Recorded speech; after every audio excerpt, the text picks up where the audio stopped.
Writing contracts is not who we are, but hearing what isn't said is. We're Home Matters for people who want more. This episode of Home Matters has been brought to you by Jeffcoat Pest and Home Services. Find relief at quitbugging.com.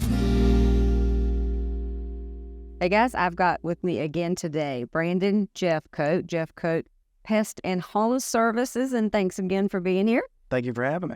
So I think we've talked about moisture readings and high humidity and how moisture, water is really the root of all evil, especially here in South where we sweat. And I don't mean us, I mean the house. It just gets hot.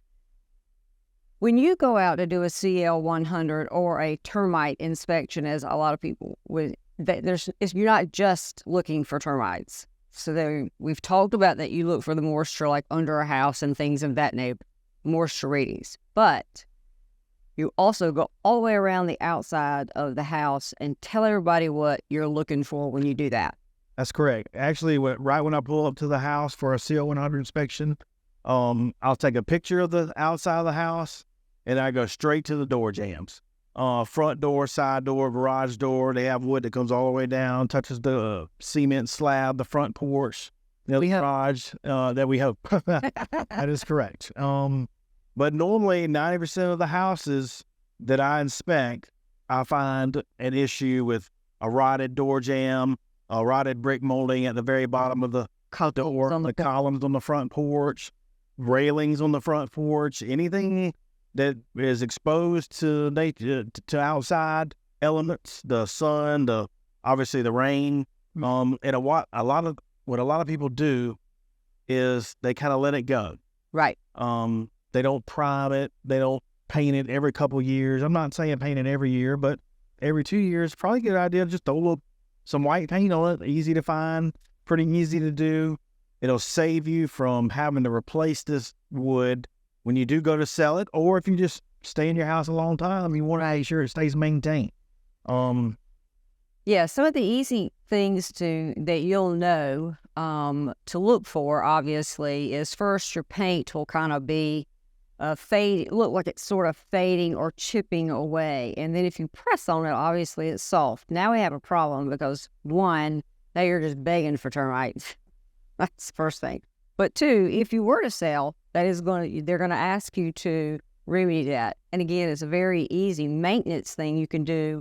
If you know you've got a spot, like on the driveway, catches water, it's a little low spot, it's right there with that wood, that's something you're going to have to keep an eye on. But you can easily, there's several things to do to make sure that doesn't happen. And more times than not, you're correct. If you don't do something about where that water is collecting, splashing off of the porch onto the threshold of the door, because that just sits there. People think, well, I got gutters on my house, I'm not going to have an issue. Well, if the storm actually blows, let's just say from the north, and your front door is facing the north, and it comes down like this, it's not catching any of the water. It splashes down, it splashes up on the threshold and causes an issue. And usually what I do is I take a little knife, whatever it is, and you can just kind of poke the bottom of the wood where it looks wrinkled or stained looking. And if your knife just goes straight in, guess what? Yeah. That's damage. That's bad damage at that point. So it's all the way through. But yeah, those are easy. And thanks for the advice and on that. But yeah, those are easy things that can be remedied. But if you are getting ready to sell your house and you haven't taken care of that, just be aware that that's probably going to be asked to be fixed by the new buyers. That's correct. Thanks. No problem. This episode of Home Matters has been brought to you by Jeffcoat Pest and Home Services. Find relief at quitbugging.com. And by Angela Barrett at HomeMattersSC.com. Building on what matters to you.